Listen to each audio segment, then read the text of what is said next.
당근과 채찍이라는 제목으로 어버이 주일 메시지를 전하겠습니다. 제가 어버이 주일 때마다 항상 그 설교의 초반에 하는 말이 있어요.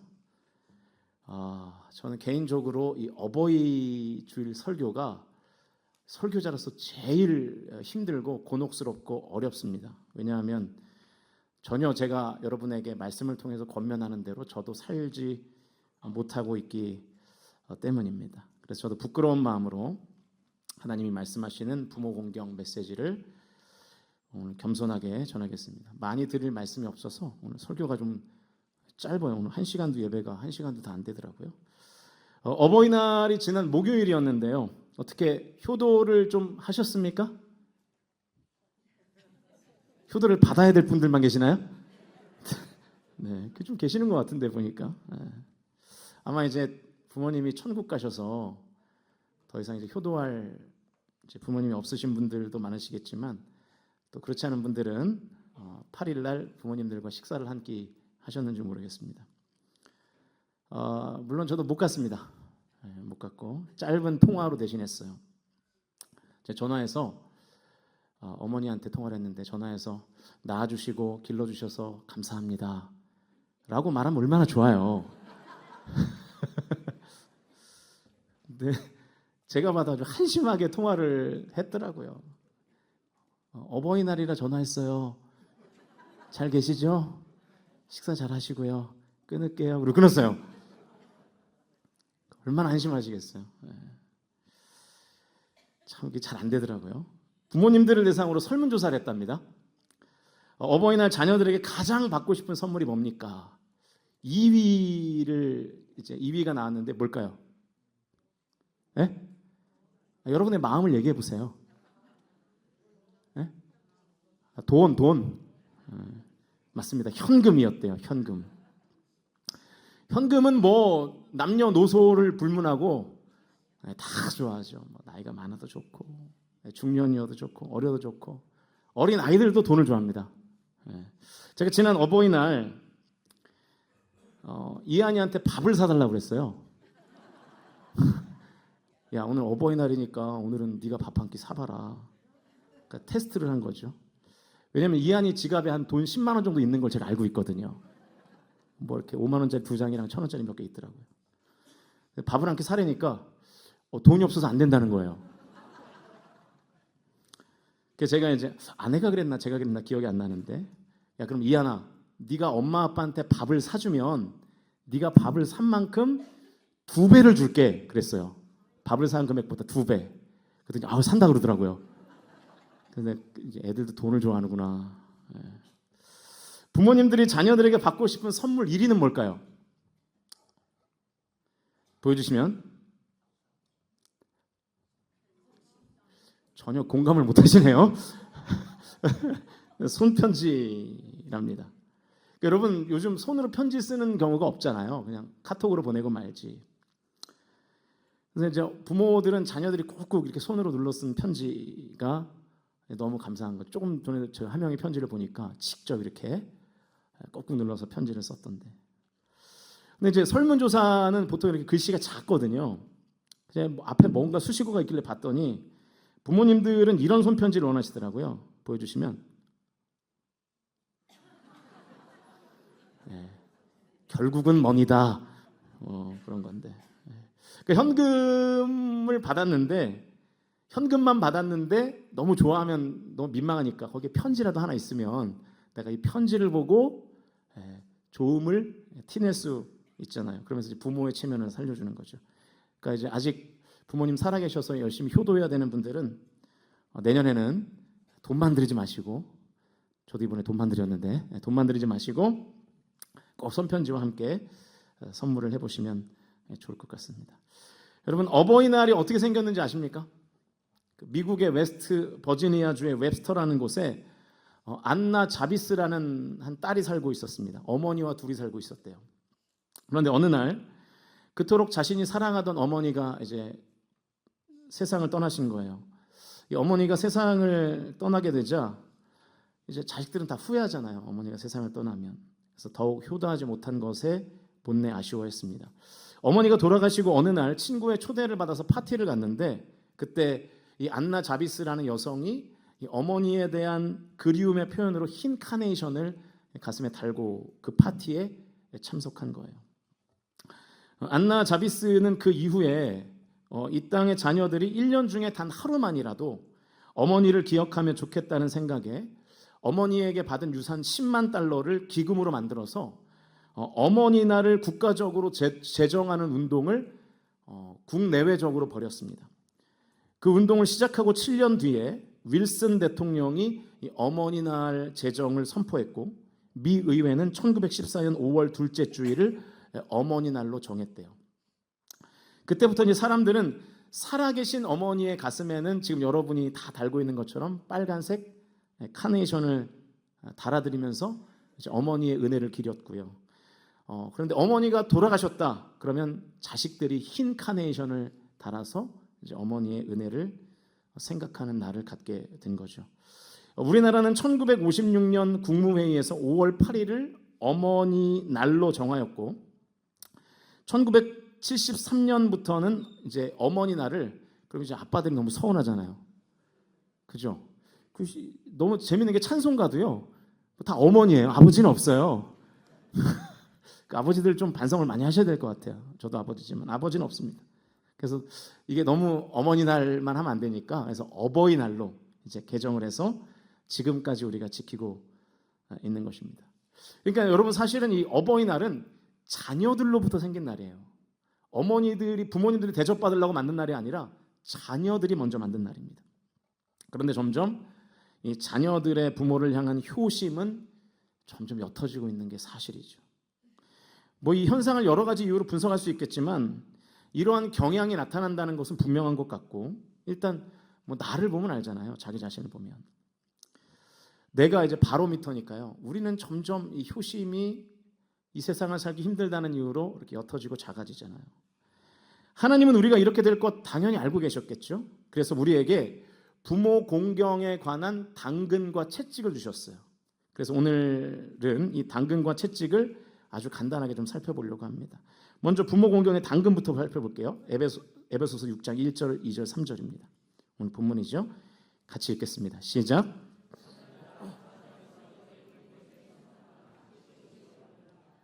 내 아버지와 어머니를 공경하라. 이것은 약속이 있는 첫 계명이니 이로써 내가 잘되고 땅에서 장수하리라. 자, 우리가 부모를 공경할 때 하나님께서 우리에게 주시는 당근이 뭐라는 거예요? 잘되는 거, 형통, 그리고 장수, 오래 사는 거. 다 원하는 거 아닙니까? 사랑하는 성도 여러분, 부모님을 잘 공경하셔서 형통과 장수라는 하나님의 당근을 다 경험하실 수 있기를 주님의 이름으로 축원드립니다. 2절에 보니까요. 약속이 있는 첫 계명이다라는 표현이 나와요. 제가 작년에도 말씀드렸는데 10계명에서 5번째 계명부터 10번째 계명까지가 대인계명, 그러니까 사람과 사람 사이에 지켜야 하는 계명이잖아요. 그런데 이 대인계명 중에 유일하게 복이 약속되어 있는 계명이 바로 이 부모를 공경하라는 5계명이에요. 출애굽기 20장 12절 읽어보겠습니다. 시작. 내 부모를 공경하라. 그리하면 내 하나님 여호와가 내게 준 땅에서 내 생명이 길리라. 부모 공경이라는 5계명에만 유일하게 그리하면이라는 조건절이 붙어 있어요. 물론 여러분 10계명은 잘 지키면 복을 받습니다. 제가 예전에 10계명 강의할 때도 말씀드렸는데 10계명은 다른 말로 표현하면 행복 명령이에요. 우리를 행복하게 하시기 위해서 하나님께서 우리에게 주시는 명령이라는 뜻이거든요. 그런데 유독 부모 공경의 5계명에는 복의 약속이 또 들어가 있는 거라고요. 그러니까 복을 원래도 주시는데 부모를 공경하면 더 주시겠다는 거예요. 그러니까 하나님의 당근이죠. 하나님께서 우리에게 당근을 주시는 거예요. 야, 부모 공경 한번 잘해봐라. 내가 형통하게 해줄게. 장수하게 해줄게. 여러분이 그토록 원하시는 땅도 주신대요. 신명기 5장 16절에서는 땅도 준다고 약속하셨거든요. 그러니까 하나님께서 계속 당근을 제시하시는 거예요. 작년에도 말씀드렸는데 매년 어버이 주일 때마다 하게 될 것 같아요. 10계명에 자녀를 사랑하라는 계명은 없어요. 왜 없을까요? 성경에는 그 내용이 안 나오는데 우리는 다 답을 알아요. 자녀 사랑은 저절로 되거든요. 노력 안 해도 돼요. 피가 땡겨요, 자녀들에게. 자녀 사랑은요, 당근이 없어도 잘 됩니다. 왜냐하면 사랑은 내리사랑이기 때문에. 그러니까 하나님께서 굳이 계명을 안 만들어 놔도 잘하는 거예요. 저는 요즘 그런 생각을 해요. 솔직히 요즘 어린이날은 우리 어린이들에게는 속상할 일이지만 어린이날은 별로 필요 없는 것 같아요. 근데 매일이 어린이날이에요. 자녀들이 해달라는 거 다 해주잖아요. 근데 부모 공경은 정말로 잘 안 되는 것 같아요. 저는 여러분을 잘 모르기 때문에 저의 간증을 좀 드리면, 저는 지금도 정말 후회되는 일이 딱 한 가지가 있습니다. 부모 공경 잘 못하지만 제가 신학생 때였는지 아니면 전담전도사를 막 할 때였는지 정확히 기억이 안 나는데, 아무튼 이제 경제적으로 굉장히 어려운 때였어요. 지금에 비하면 굉장히 어려운 때였죠. 제가 파트타임 전사할 때는 한 달에 60만 원 받았거든요. 그 전담 전사할 때는 150만 원. 목사 안수 받으니까 30만 원 올려주더라고요, 교회에서. 그럴 때였던 것 같아요. 근데 이제 어머니가 섬기시던 교회에서 성지순례를 가는데, 이제 나이가 드신 실버들은 이제 교회에서 바자회를 해가지고 그 수익금으로 1인당 100만 원씩 지원을 해준다는 거예요. 그리고 이제 성지순례 비용이 총 한 300만 원 정도가 됐는데, 그러니까 본인이 200만 원만 준비하면 300만 원짜리 성지순례를 교회에서 갈 수가 있는 거죠. 저희 어머니가 성지순례를 가시고 싶다는 거예요. 근데 그때는 정말로 제가 돈이 없었거든요. 지금은 가신다 그러면 전액은 다 못 드려도 일부라도 이렇게 드릴 건데, 그때는 정말로 그럴 형편이 안 됐어요. 근데 저희 어머니가 뭐라고 말씀하시냐면 빚을 내서라도 가시겠다는 거예요. 그래서 제가 어머니와 그때 다퉜던 기억이 나요. 엄마, 우리 형편에 무슨 성지순례야 라고 말했던 저의 말이 지금도 기억이 나요. 저는 그때 되게 어머니가 철이 없다고 생각했어요. 그때는 우리 집이 경제적으로 이렇게 어려운데 200만 원을 다른 사람에게 꿔서 가시겠다고 하니까 실제로 저희 어머니가 꿔서 가셨습니다. 지금 웃을 만한 내용이 아닌데 꿔서 가셨어요. 솔직히 어떻게 갚으셨는지를 지금도 몰라요. 제가 그때 일이 너무 저 개인적으로 죄송하고 상처가 돼서 지금까지 안 물어봤어요. 그런데 그때가 너무너무 후회돼요. 지금 생각해보면. 비용을 드리지는 못해도 그냥 말이라도 그래요 어머니 잘 다녀오세요 라고 말할 걸. 비용 얼마 정도 마련하셨냐고 물어나 볼 걸. 조금이라도 못해드려서 죄송해요 라고 말이라도 할 걸. 그때 왜 못했나 모르겠어요. 지금 보면 너무 후회가 되는 거죠. 그런 것들이 참 안 되는 것 같아요. 지금도. 효는요, 자녀들은 애를 써야 되는 것 같아요. 의지적으로 막 노력을 해야 돼요. 막 없는 힘까지 다 쥐어짜야 돼요. 여러분, 그래서 하나님께서 당근을 주시는 거예요. 노력하라고, 애를 써보라고. 노력하고 애를 쓰면 보람이 있을 것이라고 하나님께서 당근을 주신 것입니다. 혹시 이 자리에 아직은 부모가 아니고 자녀이기만 한 성도님들, 그리고 또 부모이지만 자녀인 성도님들을 꼭 기억하시면 좋겠어요. 저를 포함해서. 효를 행하면 반드시 상급이 있는 줄로 믿습니다. 하나님이 상급을 당근으로 마련해 두셨어요. 부모님을 공경하면 부모님께 상급을 못 받을 수도 있습니다. 부모님은 재산이 많으면 막 물려주실 텐데 그렇지 않은 경우가 많잖아요. 근데 여러분, 그래도 낙심하지 마세요. 부모님께는 직접 못 받아도 하나님께는 반드시 상급을 받게 된다는 것을 믿으실 수 있기를 주님의 이름으로 축원드립니다.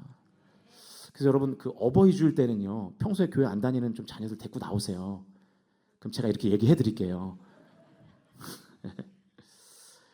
부모 공경을 잘하면 상급이 있는 거예요. 여러분, 그런데 부모 공경을 잘 못하면 벌도 있어요.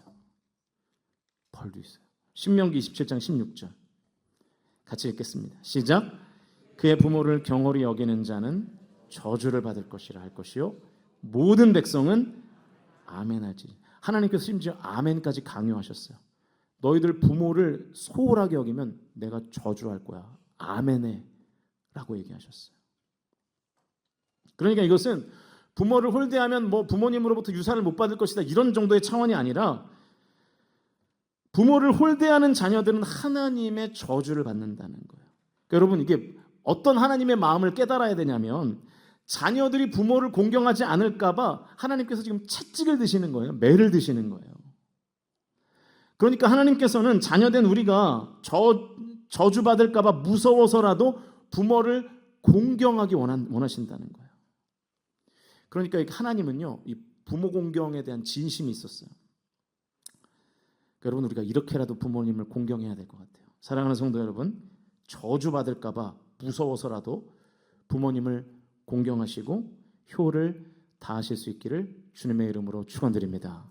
그리고 하나님의 상급을 받아보겠다는 약삭빠른 마음으로라도 부모님을 공경하실 수 있기를 주님의 이름으로 축복합니다. 그게 하나님 마음이에요. 여러분, 하나님께서 부모 공경에 대해서 이렇게 당근과 채찍을 사용하시는 이유가 뭘까요? 그 일을 자녀인 우리가 꼭 했으면 좋겠다는 뜻이겠죠. 당근만으로는 성취할 수가 없을 것 같고, 그렇다고 채찍만으로도 안 될 것 같으니까 하나님께서 이 부모 공경에 대해서 당근과 채찍을 다 사용하시는 것입니다. 그러니까 하나님께서 부모 공경에 관해서 이 당근과 채찍을 사용하셨다는 것은 하나님은 자녀들의 부모 공경을 꼭 성취하고 싶으신 거예요. 사랑하는 성도 여러분, 하나님의 이 마음을 깨달으셔서 부모 공경에 성공하실 수 있기를 주님의 이름으로 간절히 축복합니다. 이제 말씀을 정리하겠습니다. 효라는 한자가 있잖아요. 효라는 한자. 우리 송장훈님 앞에서 이렇게 한문 이렇게 하면 안 되는데 이렇게 생겼어요. 보여주시면 저기 효도할 때 저 효자랍니다. 여러분, 두 단어의 합성어래요. 저는 한문 까막눈이라 잘 모르는데 제가 찾아보니까 그렇더라고요. 위쪽에 있는 한문은 늙을 노자랍니다. 그리고 아래에 있는 한문은 무슨 자죠? 아들 자자예요. 그러니까 효가 뭐냐? 아들이 늙은 부모를 등에 업는 거, 그게 효래요. 아들이 늙은 부모를 부축하는 거, 자녀들이 늙은 부모를 부축하는 거, 그게 효라는 거예요. 근데 여러분, 우리가 사는 게 바쁘다 보니까 치열한 생존의 현장에서 먹고 살아야 되고 한창 크는 자녀들이 있으니까 그걸 키워야 되니까 부모를 돕는 일을 부모님을 부축하는 일을 자꾸만 뒤로 미루잖아요. 이 말 자체가 우선순위가 포함된 말이거든요. 부모를 업는 것, 부모를 부축하는 것, 그게 효라는 거예요. 이걸 해야 된다는 거예요. 근데 우리는 어느 순간 효를 내가 부모를 돕는 것이라고 생각해요. 돕는다는 것은 이런 개념이잖아요. 도우면 좋지만 안 도와도 괜찮은 거야. 안 도와도 나쁜 것까지는 아니야. 그냥 평균이야. 도우면 상위 클래스가 되지만 효에 관해서 안 도와도 그냥 평균 정도는 하는 거야. 이렇게 생각하는 개념이 우리의 삶에 깊이 뿌리 내리고 있다는 거죠. 부모를 업는 것, 그 효는 내가 부모를 돕는 것이다. 이게 맞는 생각인가? 돕는 것이기 때문에 뭐 도움은 의무는 아니잖아요. 해도 되고 안 해도 되는 거잖아요. 그게 정상 참작이 가능한 일인가? 제가 설교 자료를 찾다가 그림 하나를 발견했는데 보여주시면, 찬찬히 위쪽에 있는 왼쪽부터, 그러니까 이쪽이죠. 그림을 보세요. 엄마가 아기를 임신할 때부터 아기를 안게 되죠. 태어나도 아기를 안고요. 안아서 아기를 재웁니다. 자녀가 힘든 일이 생기면 안아주고 등을 토닥여주면서 위로하죠. 그러다 이제 안아주는 엄마가 늙습니다. 그때부터 이제는 자녀가 엄마를 안아줘야 돼요. 또 부축해드려야 돼요. 병나시니까, 다리가 고장나시니까. 마지막 그림을 보시면 이제 어머니가 돌아가시고 옷만 남아 있는 거예요. 효를 다하는 것은 내가 늙은 부모를 업는 것인데, 여러분, 그건 내가 부모를 도와주는 게 아닙니다. 돕는 것이 아니라 갚는 거예요. 부모가 나를 업어서 키우셨기 때문에 부모가 늙었을 때 자녀가 부모를 업는 것은 돕는 게 아니에요. 갚는 거지. 효는 내가 뭐 대단한 일을 부모를 위해서 해주는 게 아니에요. 그냥 받은 것을 돌려드리는 것뿐이에요. 그것이 효입니다. 빚진 자가 빚 갚는 거 그거 당연한 의무 아니겠습니까? 빚 갚았다고 뭐 누가 칭찬하나요? 빚 갚았다고 누가 뭐 대단하게 봅니까? 당연한 거죠. 제가 예전에도 한 글자라는 책의 한 부분을 소개한 적이 있는데요. 이 한 글자라는 이 책은 이 한 글자가 갖는 의미를 이렇게 확장해서 우리에게 좀 깨달음을 주는 그런 책이에요. 제가 굉장히 좋아하는 책인데 여기 제가 찾아보니까 효라는 한 글자가 있더라고요. 보여주시면 효. 수천 년 전에도 효도하는 법은 하나뿐이었다. 수만 년 후에도 효도하는 법은 하나뿐일 것이다. 살아계실 때 한다. 살아계실 때 한다. 여러분, 부모를 업어드리는 것도 살아계셔야 가능합니다. 돌아가시면 그것마저 못하죠. 여러분, 하나님의 당근과 채찍을 생각하시면서라도 부모님을 등에 업는 그 효를 잘 감당하시는 저와 여러분이 다 되실 수 있기를 주님의 이름으로 축원드립니다.